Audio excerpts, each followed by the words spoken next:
So the shutdown's over. We got that going for us. But, you know, it's like Senator Blutarski told us, nothing's over until we say it is. Was it over when the Germans bombed Pearl Harbor? Hell no. And that man was a genius and an American treasure. I'm Tony Katz. The show is Tony Katz Today. Smoke them if you got them. And that's what I'm doing. Glad you're here. Let's do this thing.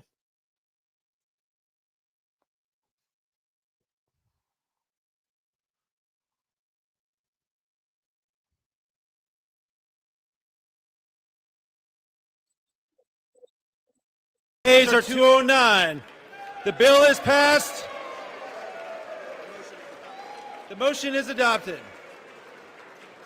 The bill is passed, the motion is adopted, and we have ended the shutdown. Hey, well done. Good work. If it sounded like I was a little muffled there, you can't smoke a cigar and clap and talk all at the same time. I mean, that takes a special skill set. Tony Katz Today. Good to be with you. Good to be here. Find everything at TonyKatz.com. 220 to 206. I'm sorry, to 209. 6 Democrats came across. 2 Republicans voted against. Of course, Thomas Massie voted against. It's what he does. Which is really a story in and of itself. It's not even anymore that he could have a point about things. It's just everything. It can't be everything. Some things you got to be okay with. Everything's a negative. And yet there is no, you're not winning people over with your arguments. It's too busy being snarky. And I don't like it when Trump does it with him, but I sure as bloody heck don't like it when he does it with everybody. But leave that be. This being over has to tell a story. There is, at the end of the day, a postmortem about these things. What is it that we experienced here? What is it that we saw? What we saw was no real plan other than, well, the last time I did it one way and it didn't work, so this time I'll do it this way and hopefully it'll work. It's not a plan. You couldn't run a business like that. Sure as bloody heck can't run a country like that. It should be a reminder to everyone that there was a conversation regarding government shutdown back in March.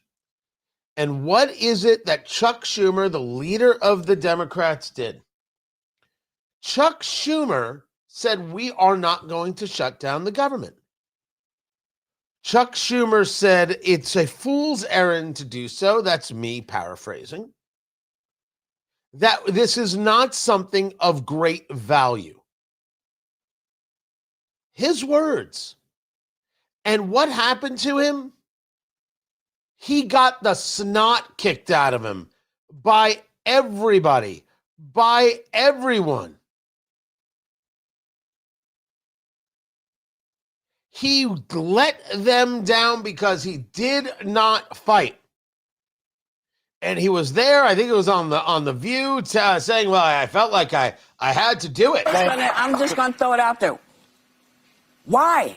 Great. What were you thinking and why? Okay. So, look, I knew it was a difficult choice, and I knew that I'd get a lot of criticism for my choice. But I felt as a leader I had to do it. Here's why.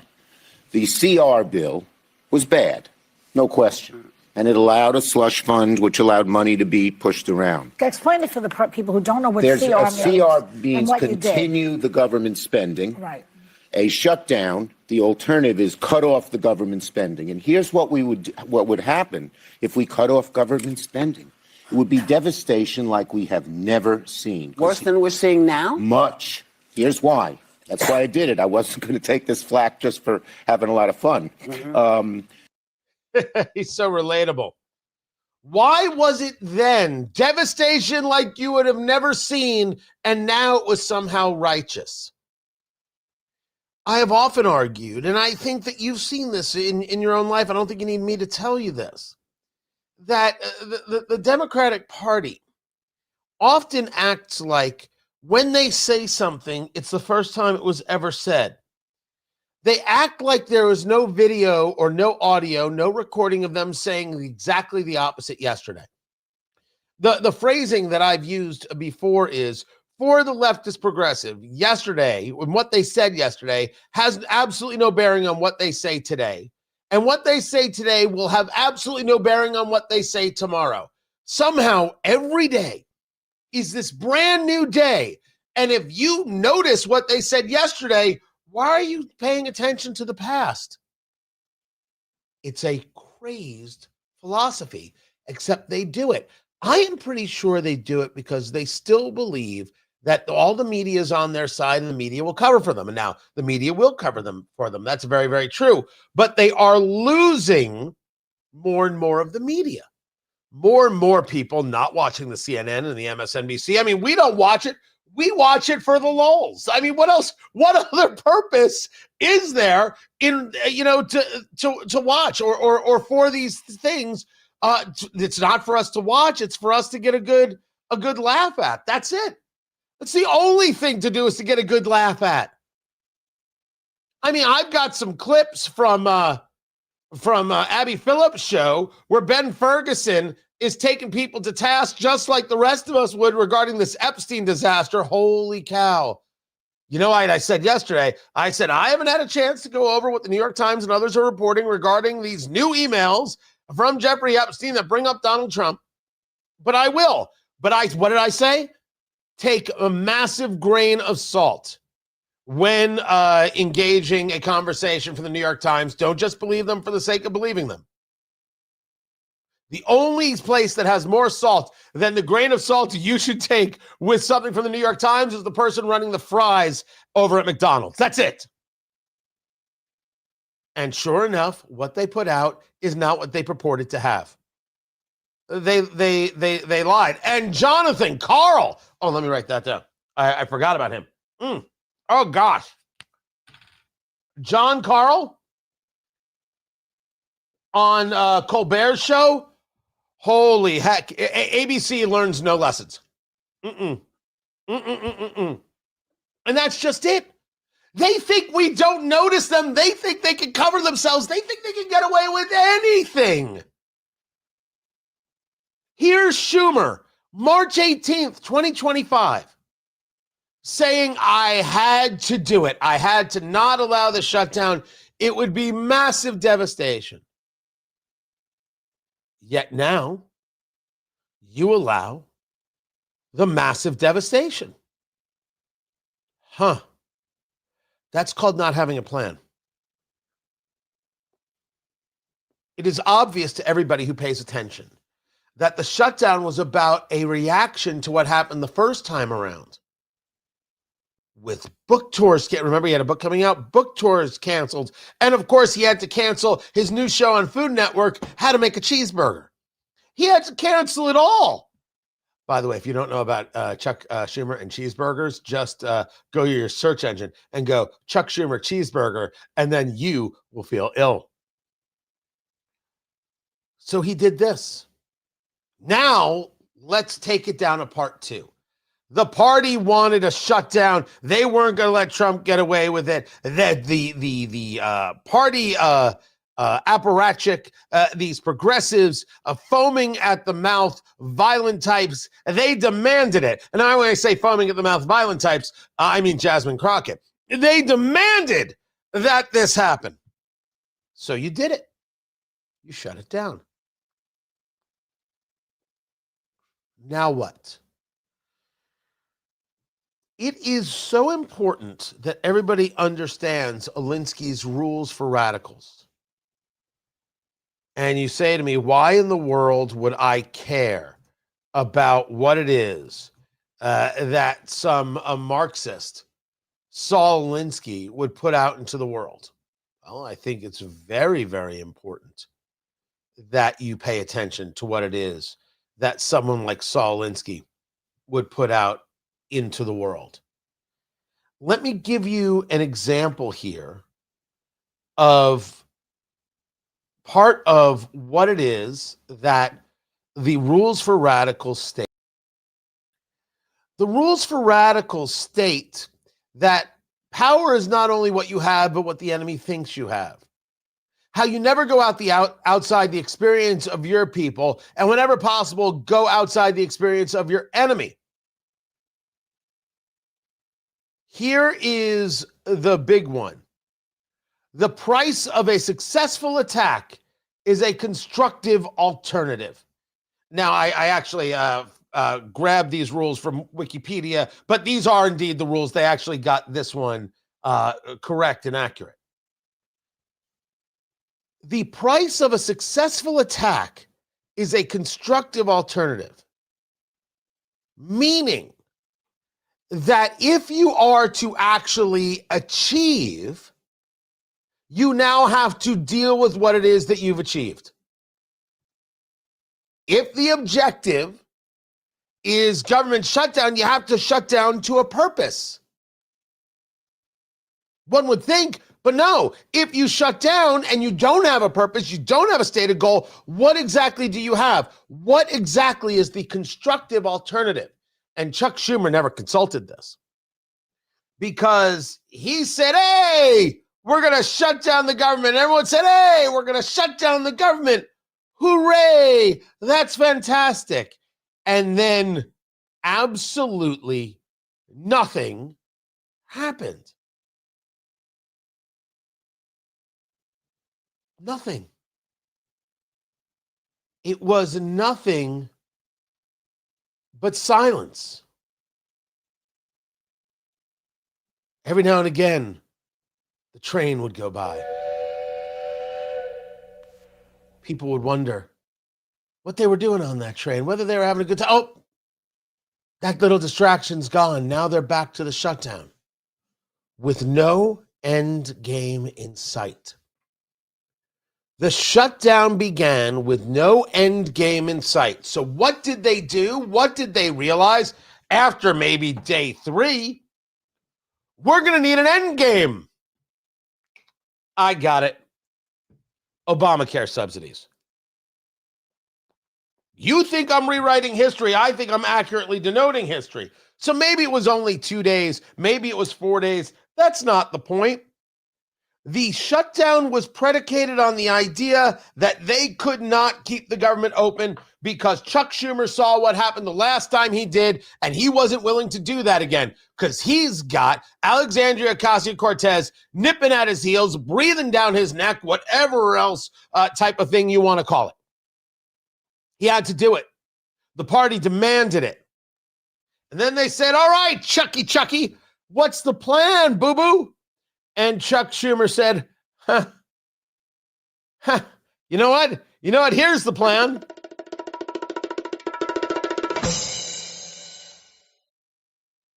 And he didn't have really a plan. And the people said, yeah, they were not impressed. And then he said, I got it. Obamacare subsidies. Thank you. Cheeseburgers for everybody. No one wants one of my world famous Chuck Schumer burgers. No? That's shocking. Shocking to me. No question of whether or not this was popular. No question of whether or not this would be seen as valuable. As a matter of fact, I would argue it took days for everybody to get on board with this idea. Because the whole idea was the concept that somehow you couldn't negotiate this later. Somehow Republicans wouldn't negotiate this at all. But they said, no, this way we'll have the subject. This way we'll be able to talk about it in large measure. And when Republicans do vote for it, which seemingly they're going to do right now, that's the way it looks, we'll be able to say, see, we forced them to the table. You could have done that in a week and a half. You could have ended this after the No Kings rally. You could have ended this after the election. And some people are going to say, well, Tony, they did end it after the election. No, they didn't, because you had Richard Blumenthal, a Democratic senator from Connecticut who lied about his Vietnam service, saying we can't end this.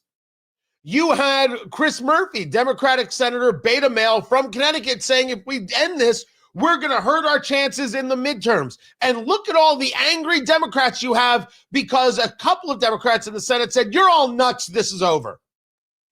Well, Chuck Schumer arranged that. Maybe. but the anger is still there.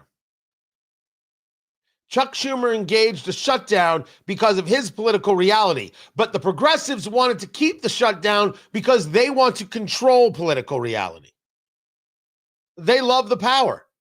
They loved seeing people get hurt. They love watching children starve. Now, you say to me, that's rude. I'm telling you, what else can I take from what it is they did? The plan was Chuck Schumer's survival and the survival of Democrats against a progressive base that is more rabid than them, but only to a certain measure because Democrats are equally rabid. And I know this because they're upset that the shutdown ended. So what's really the difference? It was about his political survival, and it became about how do you satisfy? Is that a constructive alternative? Doesn't sound like it. But it's over now. And now we will see where this fallout goes. I'm Tony Katz, and this is Tony Katz Today.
So you would think that I'm working very hard in the breaks and getting ready for what's next. No. I'm getting updates on Landon's love life. I swear. This show. Producer Landon, by the way, back at the home station, WIBC in Indianapolis. You don't get to hear him. We got to fix that. But the only way to fix that is to send the audio through you, Landon, right? Or how I bring audio back into it. But then again, I'm going to have the bumper music, and that's going to mean no monetization.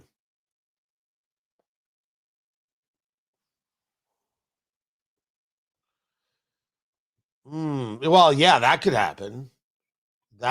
You could join in through another functionality. So there it is. Good to see everybody. Love. No, you have not been restricted in the chat. What kind of silliness is this? You're not restricted at all. There are no restrictions here. There are no rules. All right, there's just one rule. We've got a lot to get to, and I'm glad you guys are here. Let me see what the latest is over here. I know the president and the first lady are doing an executive order signing regarding foster care. That's going to be a little bit later today, so may or may not get to cover that. There it is.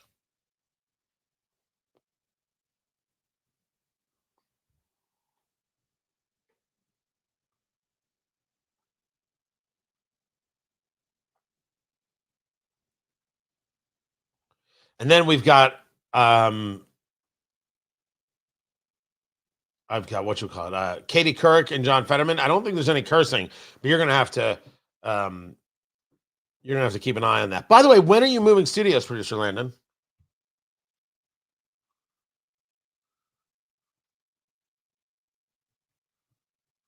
Wow. All right.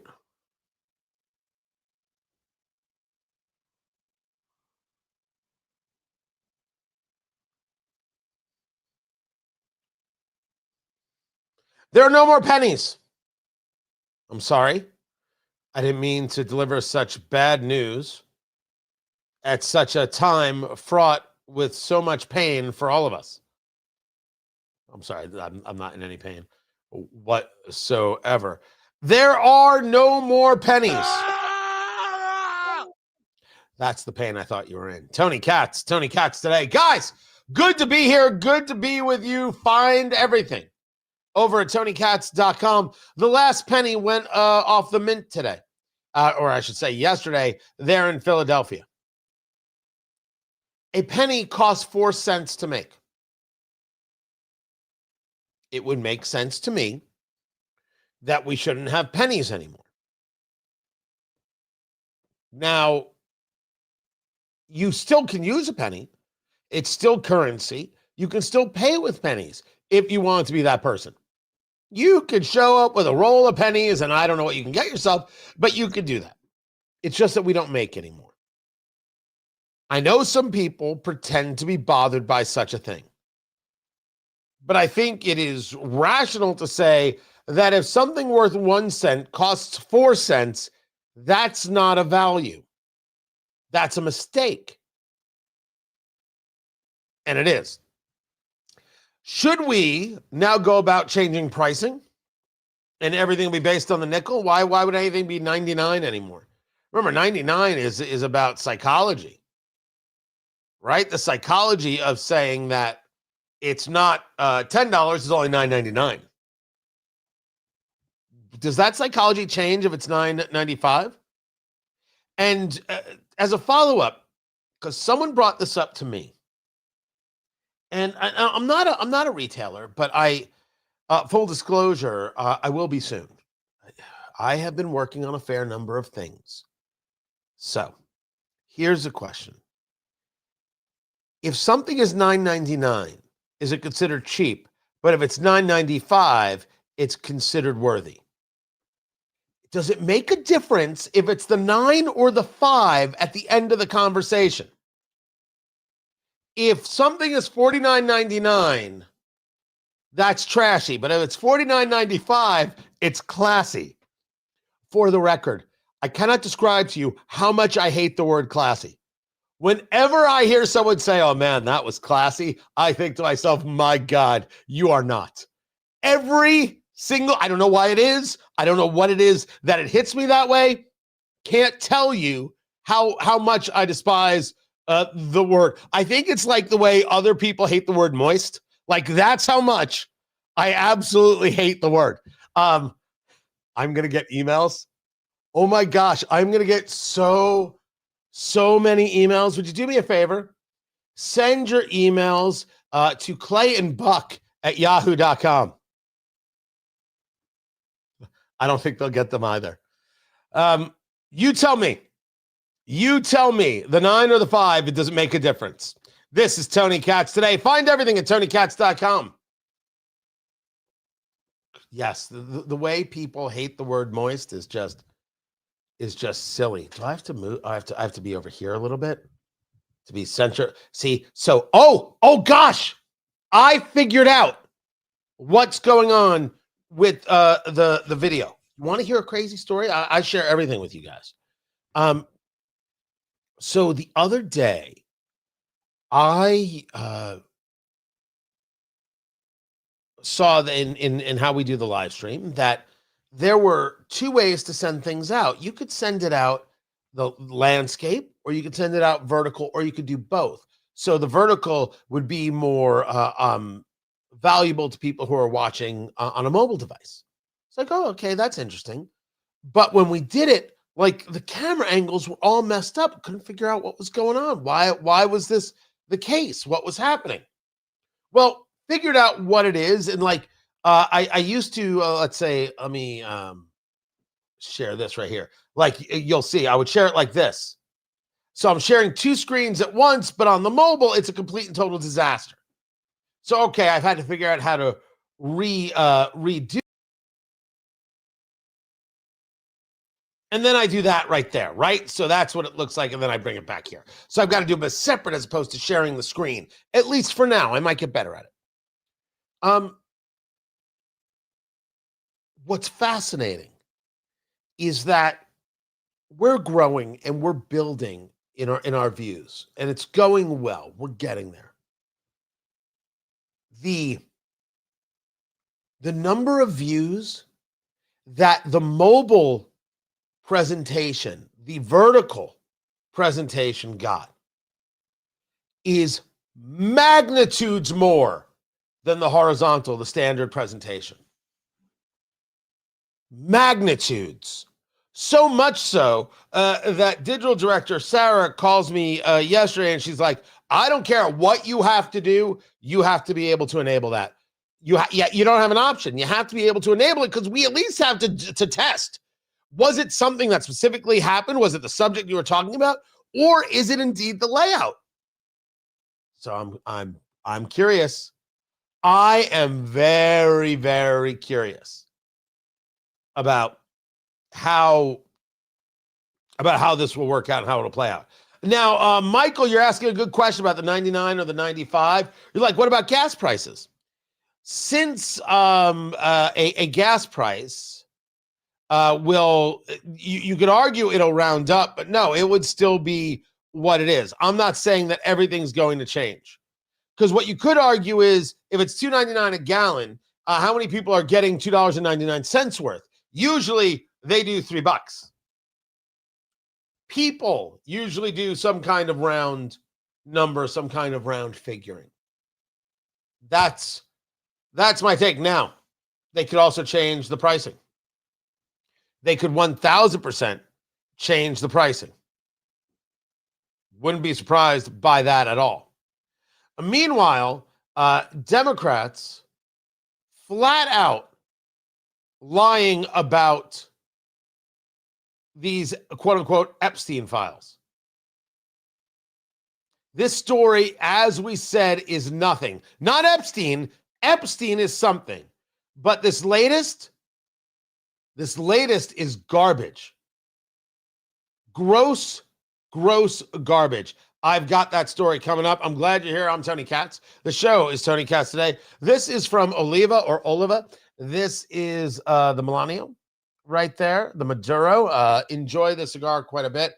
And that, I gotta adjust the time. That's from Flederman Von Riest, right? This is the watch that you need, the company that you need, shop.vonriest.com. Thrilled to have them as a part of the show. Go to shop.vonriest.com, assembled right here in Indiana, and use promo code CATS to get your discount. We'll talk more about the watches coming up in a bit. Let's do the show, Landon.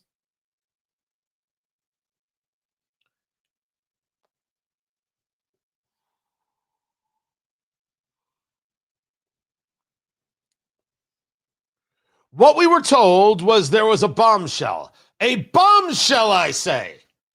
We have emails of Jeffrey Epstein to Ghislaine Maxwell talking about the evil Donald Trump. That's how they phrased it yesterday. Tony Katz Today. Guys, good to be here. Good to be with you. Find everything at TonyKatz.com. And what I said was, I haven't had a chance to read this yet. But if you expect me to believe anything the New York Times has to say just because the New York Times says it, you're out of your mind. Why would I ever trust the New York Times? You got to be out of your mind to trust the New York Times. Those liars, those propaganda peddlers, those frauds, my thoughts on the New York Times. No. Not buying into this.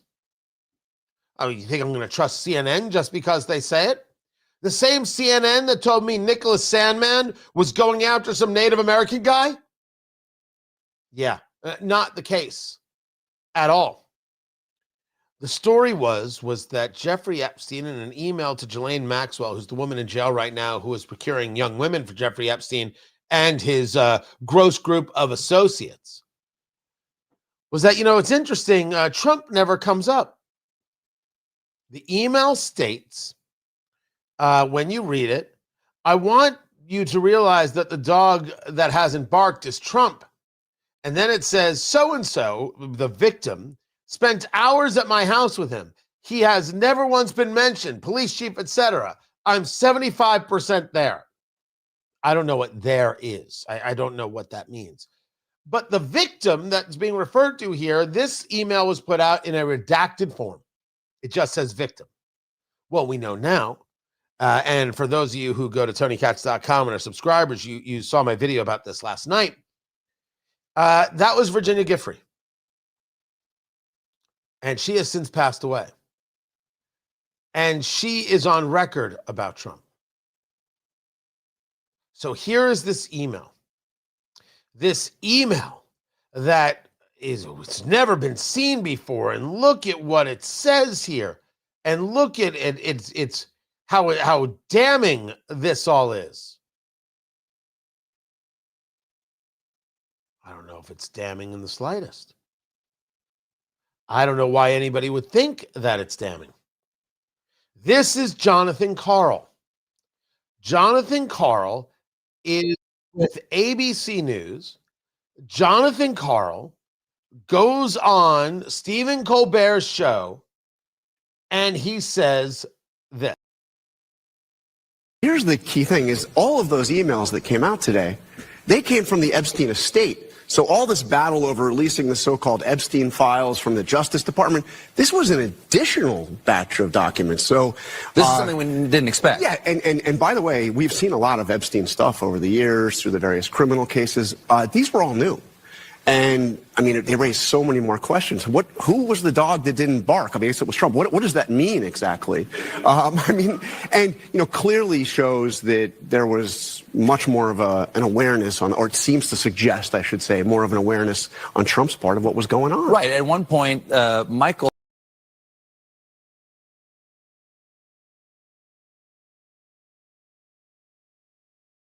Why in the world does he say that? Sorry. I say to you that there's no need to say that.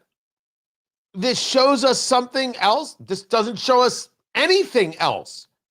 It doesn't show us anything else because the redacted name is Virginia Giuffre and Giuffre. I'm sorry. And Virginia Giuffre is on record before her passing. She never saw Trump and Epstein together. Trump never acted inappropriately towards her. And she was never at Epstein's house with Trump. Now you say to me, so you're admitting that Trump and Epstein knew each other. Epstein knew everybody. He had crazy money. After he got out of jail the first time, there was a dinner in New York in his townhouse. You know who was there? George Stephanopoulos and Chelsea Handler. There's a photo. Did I make up the photo? Was it AI generated and I have it wrong? He was connected to a lot of people. He spoke to a lot of people. He was in a lot of different circles. As we have stated from the beginning, if you were to release everything we had, if the federal government has on Jeffrey Epstein, release everything, there are going to be a lot of names in there. A lot of names in there. Doesn't mean that they're guilty of anything. It doesn't mean that they are guilty of anything. What matters is whether or not they were involved in the abuse of children, not that they knew him. Very important.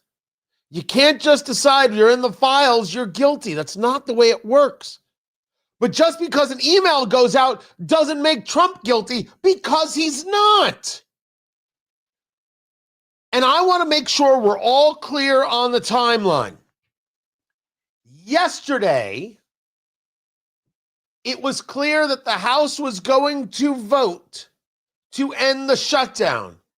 And then magically,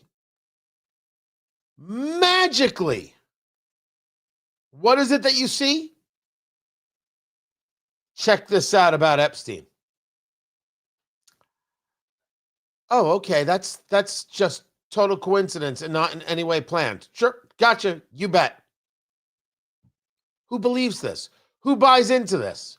It just magically appeared? Are we all children? Hold on. Wait. Let me rephrase that. Do they think we're children? No, wait. I know the answer to that. It's not that they think we're children. It's that they don't even think about us at all. They lie without any reservation. None. Zero. Less than zero. They do not care. They lie about everything. They lie constantly. They lie all the time.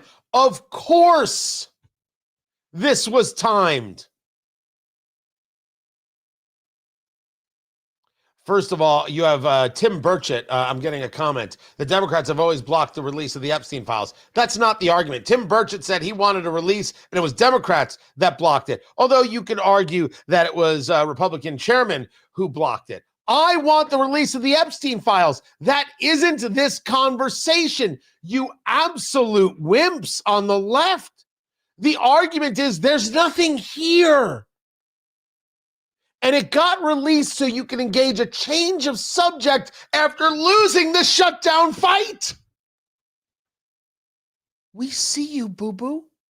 Kitten, honey, schmoopy, baby love, sweet cheeks. I don't know. I don't have any others. If you've got others, send them my way. I'll use them right now. I'm gonna try and placate you. I'm gonna try and no, not placate. Help. I'm gonna try and soothe you. That's right. I'm gonna try and be your whoopee. Listen to me. The desperation from the political left is to tie Trump to Epstein. And I'm here to tell you, look at me when I talk to you. Look deep into my eyes. You know, I know it sometimes makes you feel funny, realizing that a man is dishonest with you. But it's okay. You need a little bit of this in your life, because clearly your spouse never was, nor was your father. But listen to what I'm saying. If Donald Trump was involved with children in a sexual way, I want him in jail. You know what I know? There's zero proof of such a thing. And it's a really ugly thing to say just because you want to get some clicks on social media or because you think it's good trolling. That's proof positive that most probably you've never sexually satisfied anybody in your entire life. Because look at the extent that you will go to try and find some kind of self-gratification. Honey, look at me. I'm right here. I'm helping you through it. We're going to be okay together.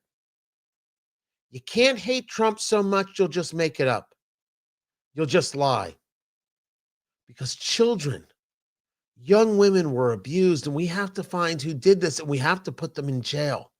I want that. I hope you want that. I do not care who they are. I don't care who their daddy is. I don't care how much money they have or what position they hold, how much power they have. If they abuse children, they have to go to jail. But there is no proof that Donald Trump did any of this. And this release from the Democrats, this release is nothing. It's zero, kids. They don't have it. But if you were to ask me, do I think it is timed perfectly and in every single way to be a distraction from the fact that Democrats just got their asses kicked on the shutdown? Yeah, I do. I 10,000% do. Does it matter what little comments you put in social media? Does it matter the trolling? What matters are the facts. Reality is what it is. Even when we talk about the redacting, why was the name redacted? Everybody knows who it is that we're talking about here. Everybody knows who we're talking about. So why in the world would you redact the name? Doesn't make any sense. And then you've got Jasmine Crockett. Check this out. This is an email from April 2nd, 2011. Republicans were saying that that victim is Virginia Giuffre. As you know, she died by suicide. She's been very outspoken victim of Jeffrey Epstein. Here's the email right here on your screen. She wrote a book, as you know, and she did not accuse him of any wrongdoing. What do you make of that? And can you confirm that? Yeah, I don't know. Obviously, it's redacted who the victim is, so I won't necessarily take the Republicans' word on who it is that's redacted. And I don't know why they would necessarily redact someone's name who is deceased at this point. The Democrats did that, though. The Democrats redacted. No. I understand, Okay, but I'm just saying, like, our biggest concern is to actually make sure that we are protecting victims. And obviously, she wrote a book. She told her truth. This is an So the redaction was done by Democrats. Jasmine Crockett wants to say she knew that. Clearly, she didn't. They don't even know what it is that they're talking about. All they want to be able to say is Trump bad. You can say Trump bad on a whole bunch of subjects, but can't you have a fact with you? You got to make it up. Never, ever, ever trust the New York Times and in any of these people, these media people, these mainstream people. Check, double check, and recheck. Don't ever take their word for it. Oh, yeah, the timing is suspicious, and you know why. Distraction. That's obvious. I'm Tony Katz.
Welcome back, Tony Katz. Tony Katz today, guys. Good to be here. Good to be with you.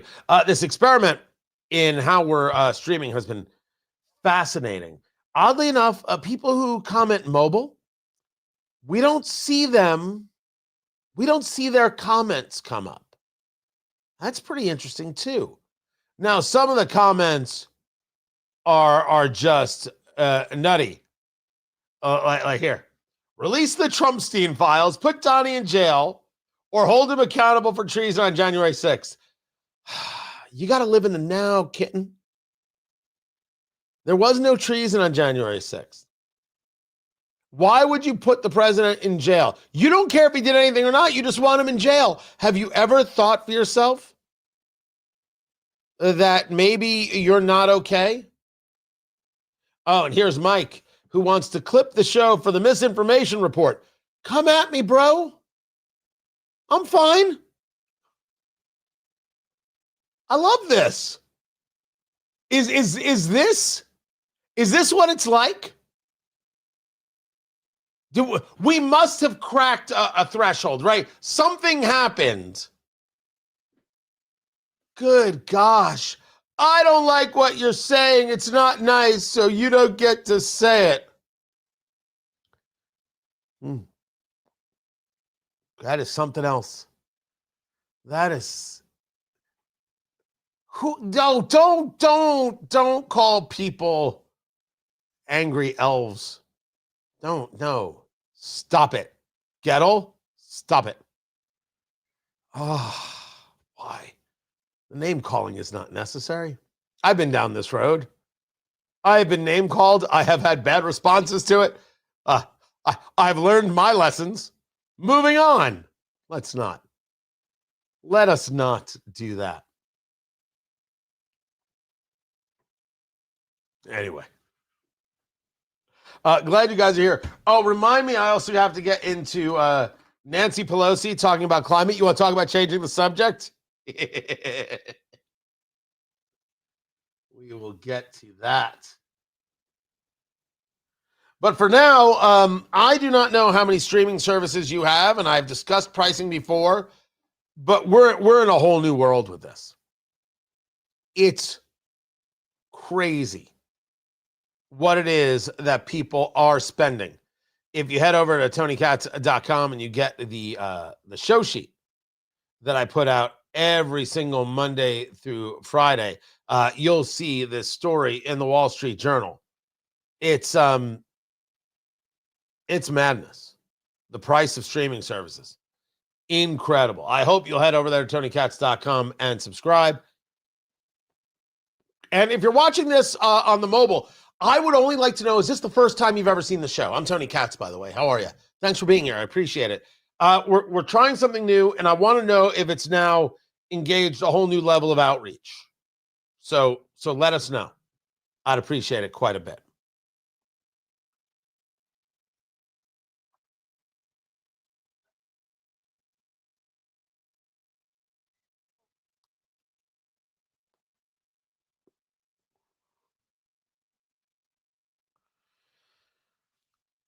We have reached the moment where the streaming services, if you were to have them all, it's costing you as much as cable. Tony Katz today. Good to be with you. Wall Street Journal had the story that every single streaming service has gone up in price since 2019. This is not surprising, I think, to many, many people. HBO Max has gone up 23%, and Disney Plus has gone up 172%. That is a spread. The problem is that is a very it's misleading. It's a very, very misleading bit of data. Let me tell you why. If I were to take a look at this is the Wall Street Journal, and you see these numbers here about the increase in prices.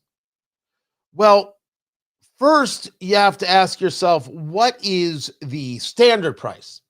And who actually pays that? If you were to have Netflix, Hulu, HBO Max, Disney Plus, Peacock, Paramount Plus, and Apple, you're paying $72 to $75 a month. For the standard, the basic, you know, and I know that people don't have the basic, they have other things. So if you take a look at Netflix, for example, and their price increases, they started like that $7.99 a month, and they've moved up to a premium of $24.99.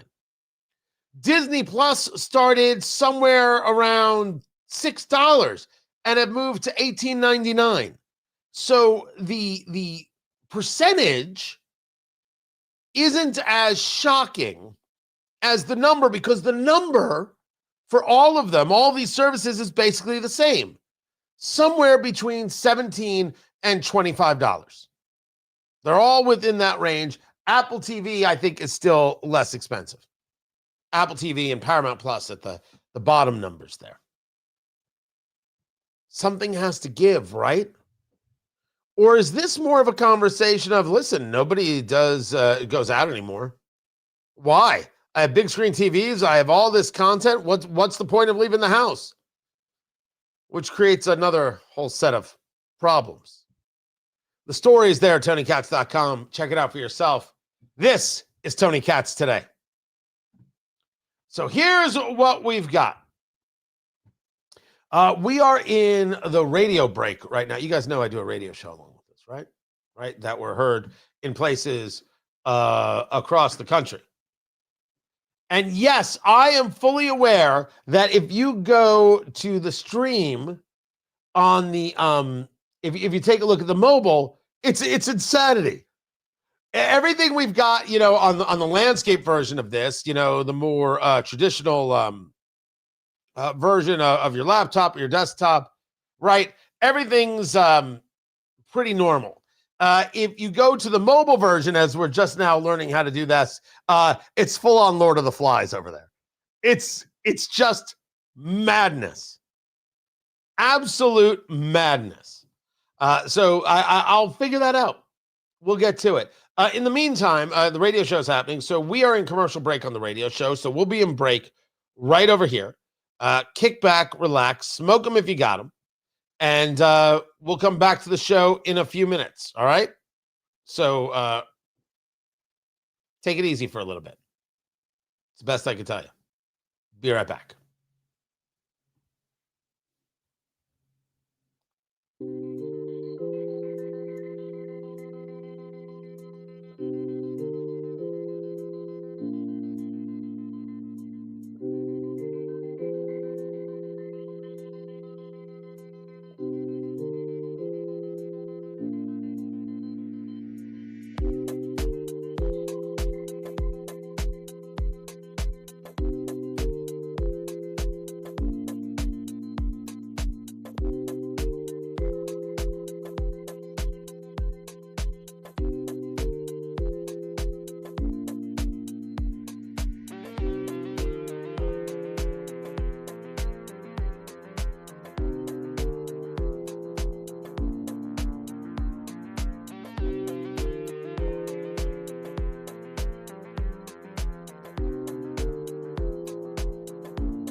Welcome back, everybody. Tony Katz today. Glad you're here. Good to be with you. This is from Oliva or Oliva, I guess, depending on how you pronounce the thing. It is the Milano Serie V. There's a Serie O, there's a Serie G. I like the V. I think there's a wonderful bit of chocolate in this nice little bit of tobacco. It's a good cream connection to it all. I'm a fan of the cigar. Always have been. It is a go-to in my humidor. I like it for the show. I do find them on sale, and so that's certainly helpful to everything else that I'm doing. Glad that you are here. Yes, thank you for noting the flannel. I appreciate that. Right? It's not my normal, but I can get away with it. It's fall. I'm allowed. Meanwhile, I've got some Nancy Pelosi to get to, and I also have some things regarding this shutdown being over. Maybe some things we need to look at. Maybe it's not all perfect. We should say so.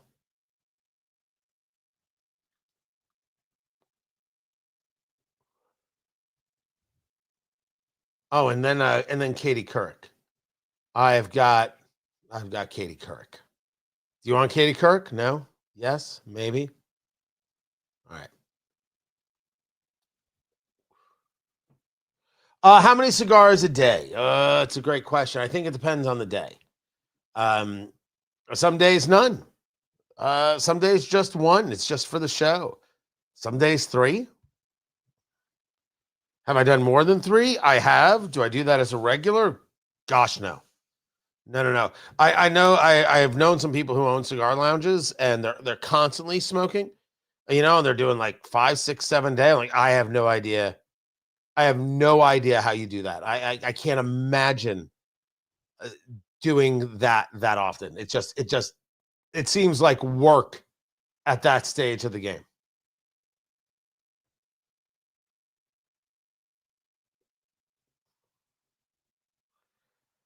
So we now have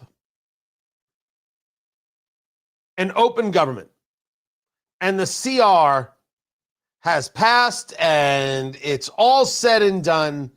And you had President Trump last night signing the legislation and saying, look at these terrible Democrats. Look what they did to the country. He's not wrong about look what they did to the country, as we engaged just earlier. This was, there was no point to this. There was no point to this at all. This was a really, really, really bad idea. And Chuck Schumer was only trying to protect himself politically. But this is absolutely in step with where the party is, because the party is not interested in any level of constructive solution. The party, the Democratic Party, which is the progressive leftist party, is only and solely interested in destruction. They've explained it quite clearly. I don't think we have to question that. President Trump last night, courtesy of Fox News. It went the exact opposite, with the biggest increase of healthcare in any country. It's a disaster. And I'm calling today for insurance companies not to be paid, but for the money, this massive amount of money, to be paid directly to the people of our country so that they can buy their own health care, which will be far better and far less expensive than the disaster known as Obamacare. And I've had, I think, great support. I've even had Democrat support. So we want the money that would be going to the insurance company, which is hundreds of billions of dollars. You know, their stock prices have gone up by 1,000% in many cases, 1,000% over a short period of time, because our country stupidly pays them so much money with this Obamacare scandal. So he's not wrong about it being a scandal. He's not wrong. Scam is more the word, sir. Tony Katz, hey, how are you? Tony Katz today. If I forgot to say hello, I forget sometimes. I might do it twice. 833-468-8669. 833 got Tony. That's how you get to be a part of the program. I had stated that what Trump will do, right? You hear Democrats fighting about subsidies for Obamacare. The Affordable Care Act now needs subsidies to be affordable. But these subsidies were the enhanced subsidies that came during COVID. This is what the Democratic Party was fighting for. Enhanced subsidies. Really important to note here. I said, I don't know why the Democrats are doing this, except to say they want the story for themselves. They want the subject for themselves. They want to be seen as powerful on it, because if Trump has the chance, he's totally going to extend the subsidies. Trump's a populist, not a conservative. He's going to say, this is going to keep this price for these people low. More of a chance for me to get him as a voter. Done. Of course he's going to do that. He took a pivot, but on the same philosophy. Why are we dealing with this garbage? Why not give the money back to the people right over here? Now, I think the question should be, why charge me for the money to begin with? Why force me to pay it to begin with? But President Trump made a pivot that I certainly was not expecting. It's very much like him. Why are we dealing with this thing? Why don't we go do this thing over here? As was pointed out on this show by Ovik Roy of the Foundation for Research and Education and oh gosh, FreeOp. My God, I lost it on FreeOp. I just went full Joe Biden, guys. It happened right there in front of your eyes. The Foundation for Research on Equal Opportunity. My gosh, shame on me. What he stated, Ovik Roy said, you can get rid of the funding all you want of Obamacare. The fundamental problem here is how the governance is set up, how the whole system works, the regulatory scheme of Obamacare. This is what must be undone. And so his argument was, and the argument from the Foundation for Research on Equal Opportunity, is that give the subsidies in a deal to then undo the regulatory scheme. I'm paraphrasing there, but that was the concept. Interesting, because that is what President Trump is saying. Now, how do you turn that into something that is passable? And part of the problem of passable, which is to say, how do you rescind, is that the Republican Party has never put out a concept of, okay, here's what we want to do with healthcare. Well, Tony, it should be the free market. Oh, you and I are on the same page, kitten. The problem is America thinks there needs to be a plan. The worst part about the bailouts of 2009, 2010 is that it taught America that when something hits the fan, don't worry, the government will take care of it. It's not the job of government. That's not the role of government. Too big to fail? Government bails you out? What kind of nonsense is this? This is a horrific, horrific message. It is the message that was sent. And doing that message is very difficult. And if we go back to, when did Obamacare pass? Was Obamacare 2010? 2011? Was it 2010? Thank you there, producer Landon. It's now 2025, 15 years. And the total amount of Republican proposal in regards to how to do away with Obamacare and do something else has amounted to, this has been how Republicans have phrased it. Nothing. Zero. Maybe, right, if Democrats want to argue, well, the shutdown was very important because we brought this important subject to light. Okay. What happens when you've done the same for Republicans? What happens when Trump decides, you know what? We can take this. We can do this. Check this out. Boom, bop, bip. Taking these 5 plans. Why don't we put this stuff together? Let's go do this. That's going to be interesting stuff. Did you really want the subject to be front and center? With a guy who doesn't work the way other people work? Okay. But the government reopened. It was a vote of 222 to 209 in the House. 6 Democrats came over, 2 Republicans went the other way. Stubbe of Florida and Thomas Massie of Kentucky. No one is surprised that he voted no. But there are some things to vote no about in this reopening. And you say to me, Tony, I thought you favored reopening the government. What I said from the beginning was I refuse to get worked up about a shutdown. I refuse. I want them to do their job. And I don't think that the Senate nor the House has any right to think that I'm going to somehow scream and yell and hoot and holler because they can't do their job. The only thing I've been thinking about for 42 days is, do I have to replace my member of Congress or my senators? And if the answer is yes, well, I would get on it if I were you. Let me give you 2 things that are in this. Legislation that ended the shutdown that might make you say, wait a second, I didn't vote for that. The first is what the senators put in. The senators have a provision in the legislation regarding Jack Smith. And you're like, wait, I know the name Jack Smith. Jack Smith was a special counsel looking into Donald Trump. Jack Smith is the guy regarding Operation Arctic Frost, who was looking at phone records of people like Senator Ted Cruz and shamefully got them from groups like Verizon, while AT&T said, we're not going to listen to this subpoena. You're out of your mind, and the government backed off. Jack Smith was investigating members of the United States Senate, playing the part of Laventry Beria, who headed up Stalin's secret police. Show me the man and I'll show you the crime. That's Beria. And that's what Jack Smith was doing. That's what the left was doing. In my view, I don't believe there's any other way to look at it.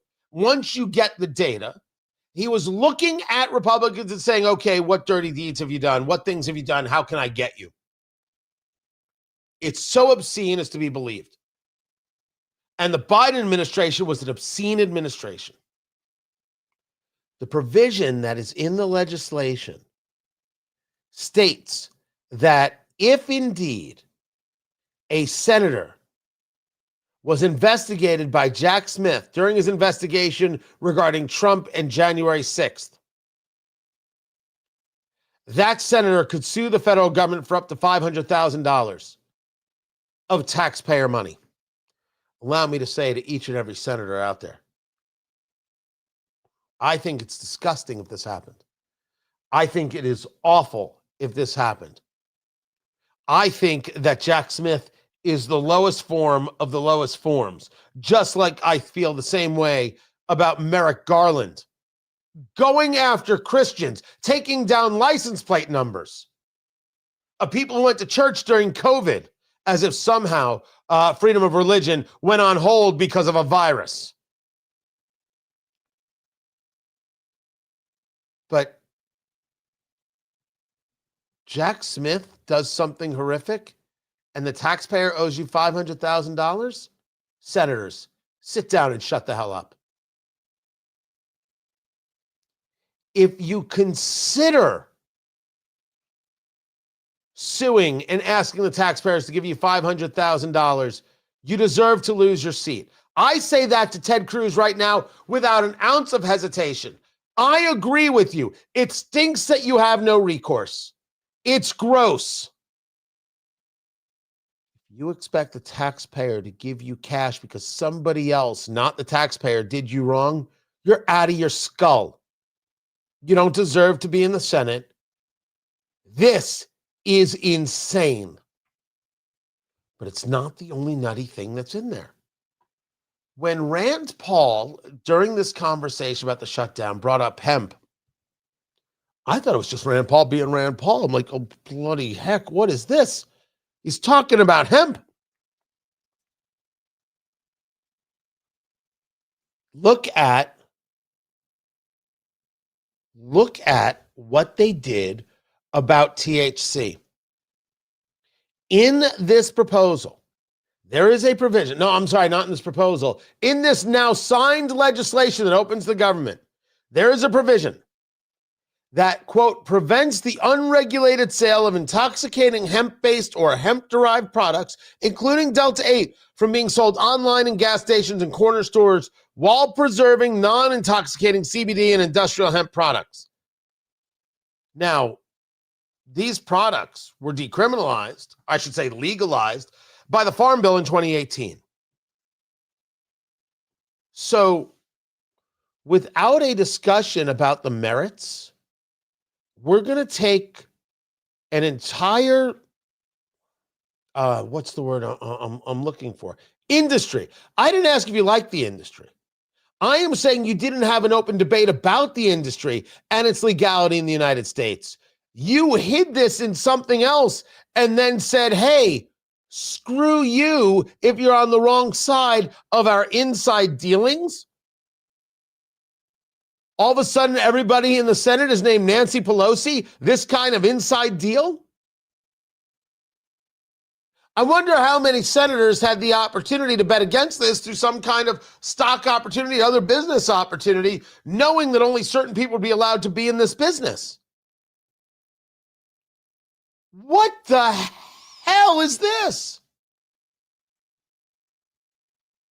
This is infuriating. You have people like Dan Patrick, who's the lieutenant governor of Texas, saying this is really good, this is really important, this is really valuable.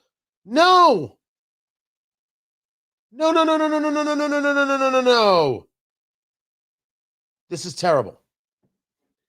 This is the kind of stuff, senators, members of Congress, politicos, Americans, that makes us hate politicos. Why didn't we have this debate out in the open? We should have had this debate out in the open. This debate should have been for all of America.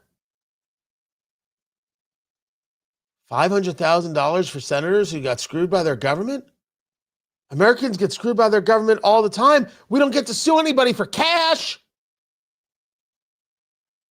The government audits us via the IRS. We are decided, they call us guilty. We have to prove our innocence, a total backwards manipulation of the American system. We have to spend untold amounts of time and dollars, and we don't even get to put a dollar amount to our time to defend ourselves. And then when we did everything right, they go, oh, okay, what? Where is the real compensation for the real time spent on this kind of attack? We don't get that. We don't get that. You get $500,000? Listen, I think you were done wrong. You don't deserve a single taxpayer dime because of it. Not a one. Absolutely nuts. So yes, I'm glad the government's reopened. But we might have paid a cost here. So far, I ain't pleased at all. I'm Tony Katz.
Welcome back, Tony Katz. Tony Katz today.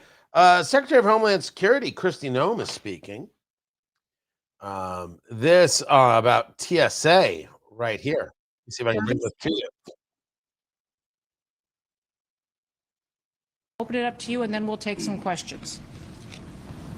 Thank you, ma'am. Thank you all. Couple of words. I really just want to thank my entire leadership team for getting us through this challenging time. For the many leaders across the country at TSA, I know it's been really tough, but thank you for bearing in there and hanging out and looking after our people. That's exactly what it's about. We couldn't have done it without these officers behind me and the entire leadership team. You want to know how much it was an entire TSA? group effort. We were supported by the airport community, our key stakeholders in Houston, and likely across the country. So thank you all. And my hat's off to every TSA employee. Thank you for what you do. It's interesting. So I show up in the small box on this side. With that, we'll open it up to any questions you may have. Yes, sir. It's a larger way. Let me see. What? This is not everybody here that works at this airport that will be getting checks. We're going to continue to evaluate every single employee that helped during the shutdown and stepped up and went above and beyond. Sure. Nope, can't do it that way. Can't do it that way. And do it this way. Mm-hmm. Well, if we can do this, we That's can not do anything. necessarily the parameters. We're going to look at every individual that did exceptional service during this period of time when there were so many hardships. So the mission of Transportation Security Agency is to facilitate safe travel for commerce and for individuals. They go through our country's airports. People who met that mission and went above and beyond are the folks that we're focused on. Yes. Also wondering what was the total amount of people who were working unpaid in TSA? Oh, there was tens of thousands of individuals that stepped up and continued to serve. Many of them took on extra shifts, much like Rico did, to fill in for individuals who couldn't necessarily be there every single day. But we're so proud of every single individual, whether they were a frontline agent at a security gate, whether they were administrative. There was many of them that made sure that things still continued to operate at our airports that needed to be done. And that is Kristi Noem, the Secretary of Homeland Security, with TSA agents, giving a thanks for all the work they've done during the shutdown.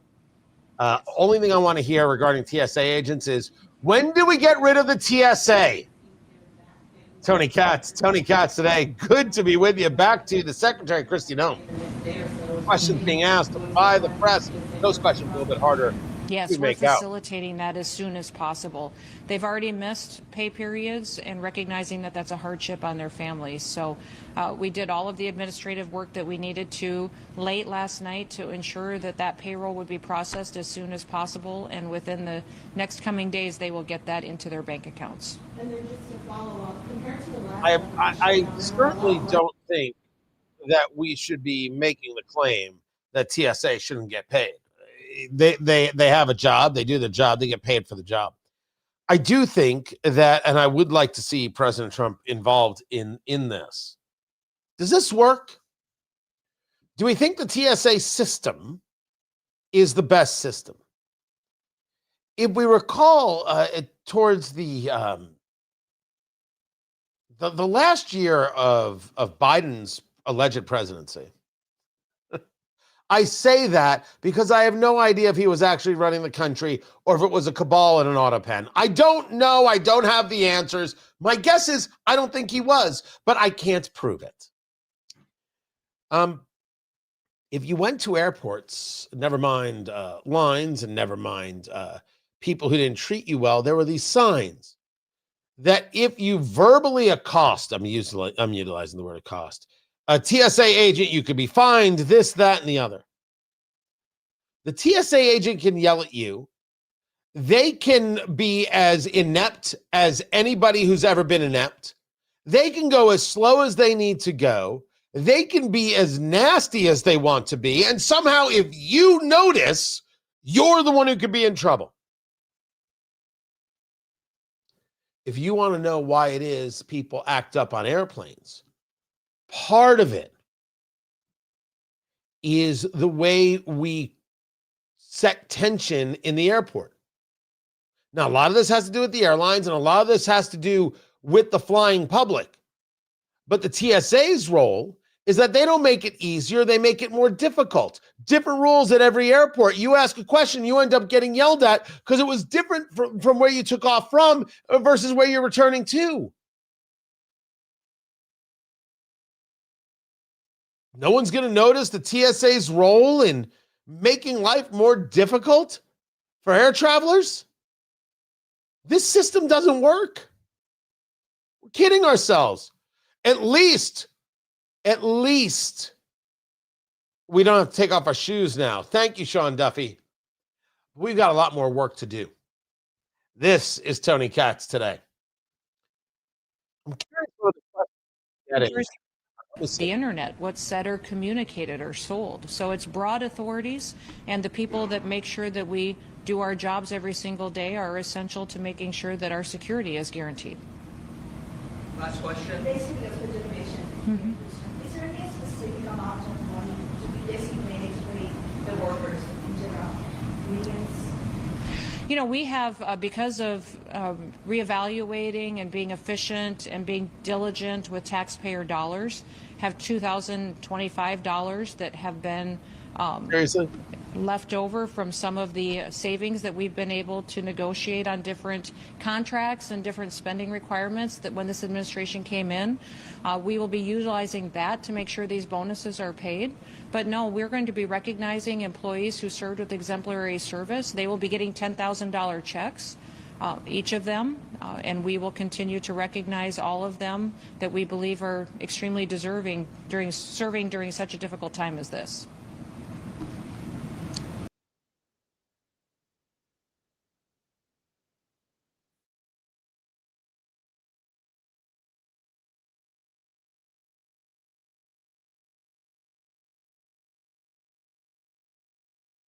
Sorry about that. Tony Katz today. Good to be with you. Glad you're here. I was just done with everything that was being said there by the secretary. Well, I must admit I don't have a large scale opinion on the secretary. I'm not opposed to the work that she's done. I don't know if I'm enamored with it. I just kind of meh about it. You say to me, well, Tony, look at the border. How much of that is Tom Homan? I don't know her part in all of it. Maybe it's because he's more front and center on it. Maybe I'm giving her too hard of a time and I shouldn't. That could very well be it. I have got two pieces of audio. I have got Fetterman on with Dana Bash. And I have got, where do I have? Oh, Katie Couric. Oh, and then I've got Nancy Pelosi. My gosh, I do not have enough room in this show. I don't. Let me see. Let me get this for you, everybody. Where's the Nancy Pelosi stuff? There it is. We're talking about climate change now. They're now on the climate change bandwagon. There was a story that an ice age is coming. Global warming, global warming, global warming. Ice age is coming. And by the way, Jeffrey, she's better than what we had. That is Alejandra Mayorkas being the standard.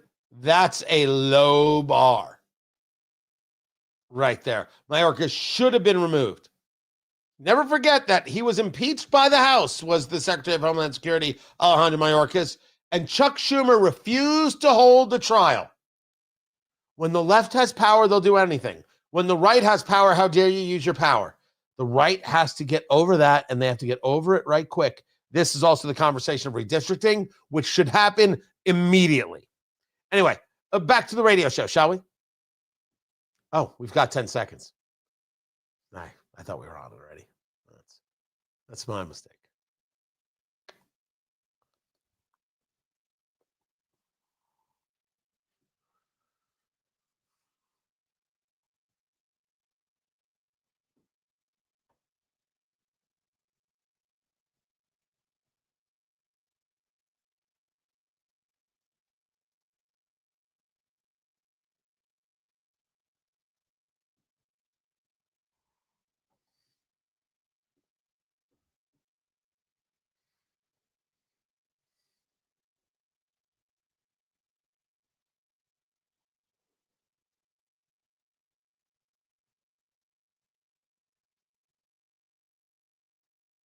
As we have tremendous leadership in this fight for saving the planet for the children.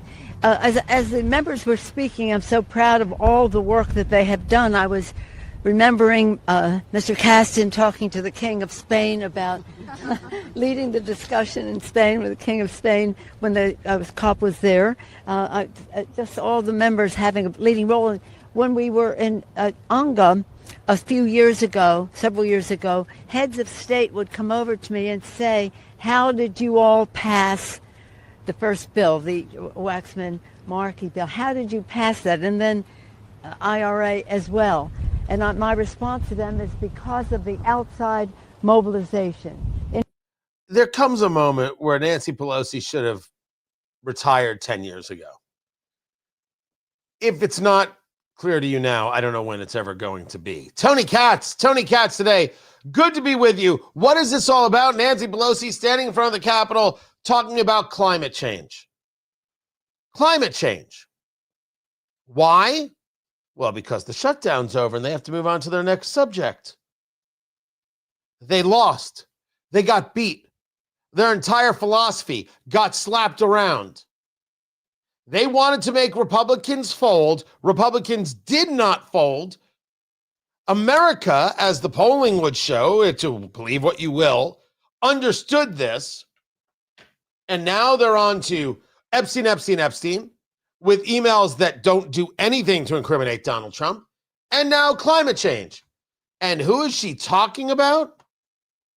She's talking about the King of Spain. Members were speaking. I'm so proud of all the work that they have done. I was remembering Mr. Caston talking to the King of Spain about.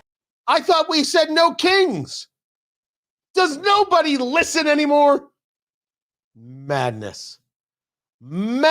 Tony Katz today. I don't know if I said hello or not. That is just one of many, many pieces of audio I have for you. There is also a really interesting 1-2 punch from John Fetterman, the senator from Pennsylvania, about, well, who really is the problem here? So this was CNN. He's doing an interview with Dana Bash. And so it's CNN, and listen. Said, quote, I've drunk deeply of the venom of both the left and the right. As a connoisseur, I can confirm that the most poisonous, the bitterest, is from the far left. Oh, is this the conversation we're having?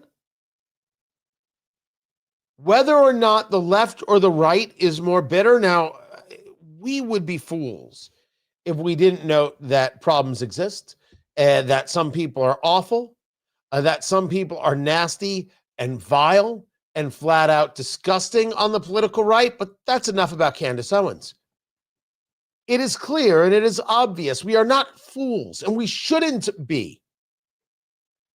And because we are not fools, we understand all too well that the violence that is embraced, verbal and physical, on the left cannot be matched. And not only is it not matched, there is no desire, no want on the political left to bring it down. And the people who want to bring it down, like Senator John Fetterman, he gets told, you shouldn't be a senator. You shouldn't run again. Oh my gosh, John Fetterman's got some mental problems. Where the hell were you when he had the stroke? I still stand by my words. It is disgusting that they let him run. It is amazing that he won. Remember, he defeated Mehmet Oz, Dr. Oz, to become the senator. Now, Oz is the guy who defeated Dave McCormick in the primary. Dave McCormick is now a senator from Pennsylvania. Fetterman is a senator, and Oz is running the senators for Medicare and Medicaid. Pennsylvania's got some power, people.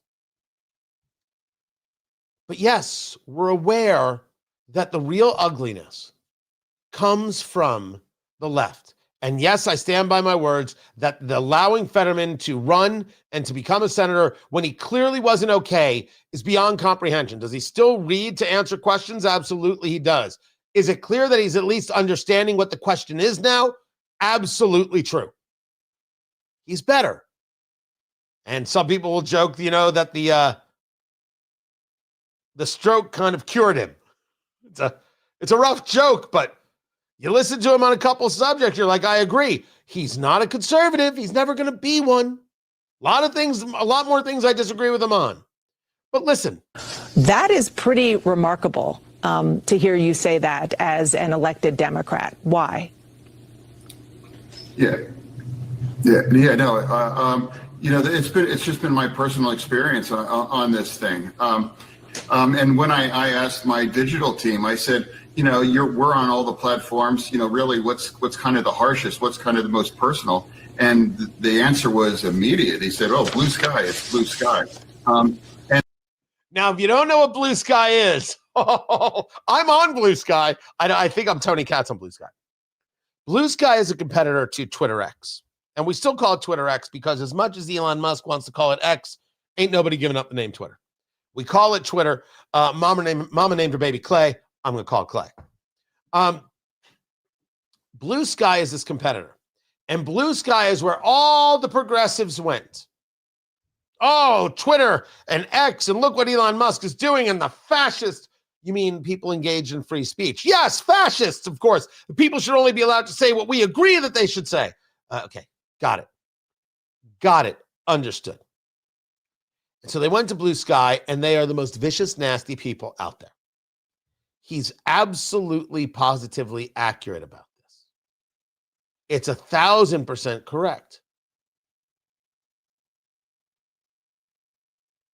The viciousness for disagreement, the unwillingness to accept that people might disagree. There is nothing liberal about these liberals. If we're talking about the concepts of classical liberalism, I am all in. This is where I live and breathe, guys. This is the stuff that most connected to me, most moved me as I was starting to study, understand what is it that this philosophy is saying, and is this something I could be a part of? When I started, I felt myself much more libertarian. And as I read and I went through it, I said, no, I don't. I'm not that. I'm not angry with libertarians. I think some people are. I don't quite understand that myself. I'm definitely a conservative. I have a different view of foreign policy. I have a different view of safety and defense. It's just a different view. I don't think the libertarian should be stopped from speaking. The progressive, today's liberal, leftist, let's call it, right? Different words, they do have different meanings. Disagreement means you don't get a say. We've seen this. We've proven this. There is no question that this is the truth.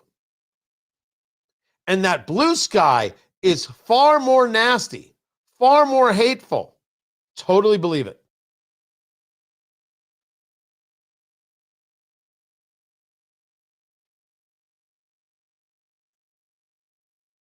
Thank you.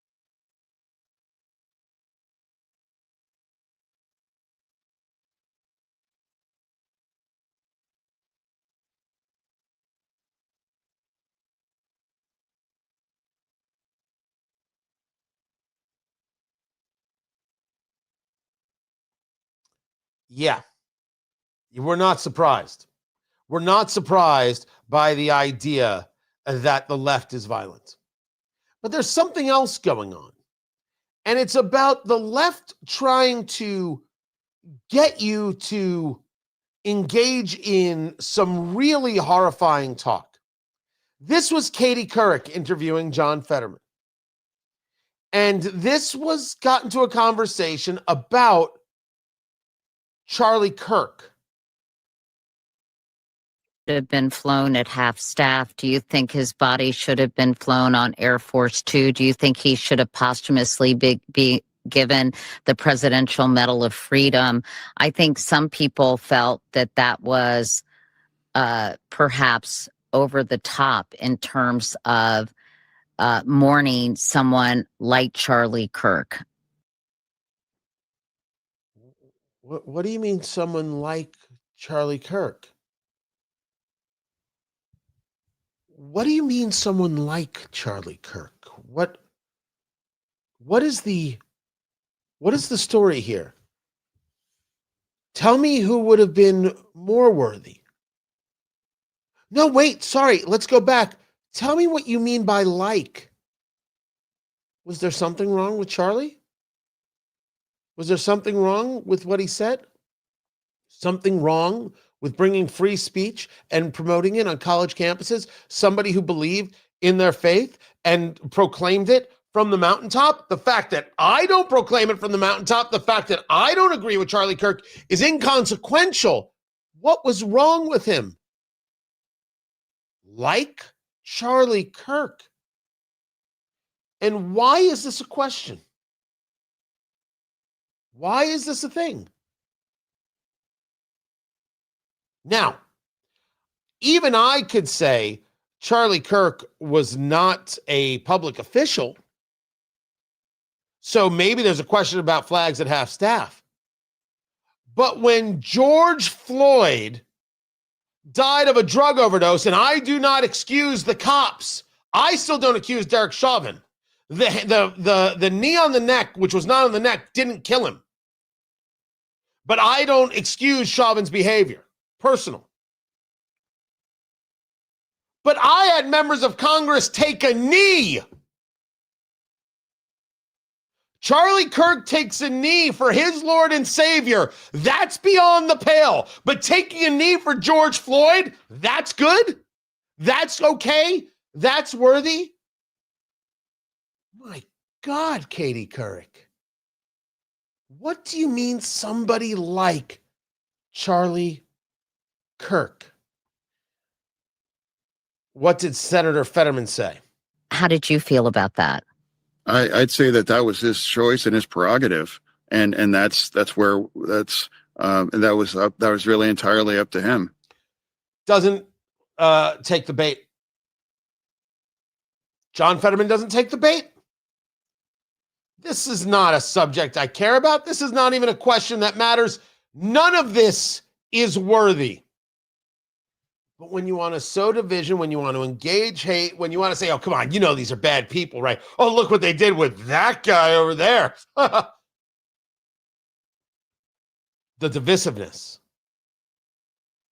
They aren't backing away from it. They aren't shying away from it. They are tripling down on it. That's a problem for all of us. Keep it here. This is Tony Katz Today.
Welcome back, everybody. Tony Katz. Good to be with you. A John Fetterman update.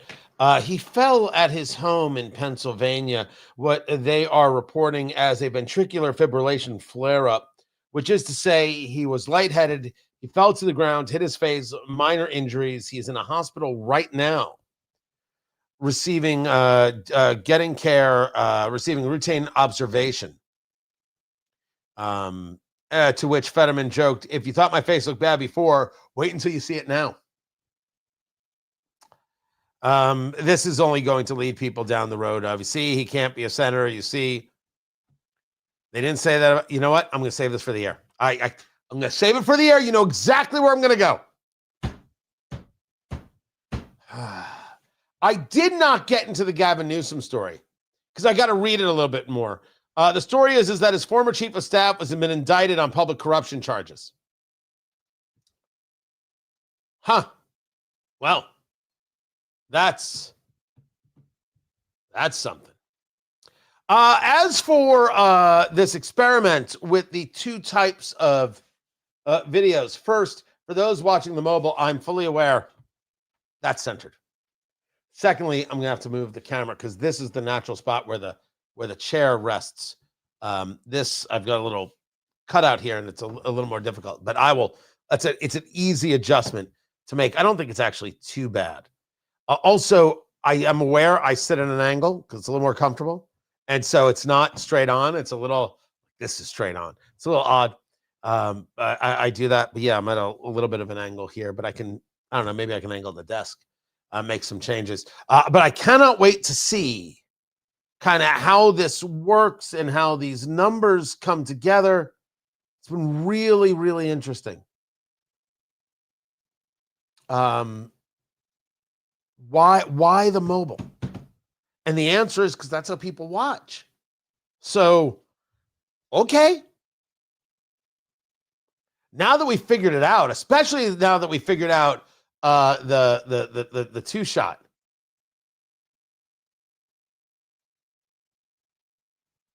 Right? So if I go here like and show this like this, once we figured out this, everything else like it makes sense. Perfect. So I keep the chat on there. I'm going to keep the chat on there, but I do need to find the spot for some of the sponsors. I gotta make that change. Most mafia bosses sit like that, Uncle Tony. I'll allow it. If I'm the boss of this here family, what do I need you to allow? Huh? All right. I'm going to go get the papers. Get the papers. It's a Goodfellas reference, people. Come on. Work with me. Work with me right here.